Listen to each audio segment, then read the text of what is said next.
You ask Tiger to solve. This deals with linear equations with one unknown. The final result is d equals 3. Let's solve it step by step. Group all constants on the right side of the equation. Add 6 to both sides.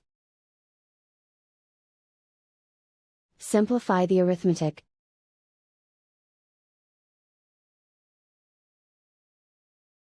Isolate the d. Divide both sides by 5. Simplify the fraction. Find the greatest common factor of the numerator and denominator. Factor out and cancel the greatest common factor.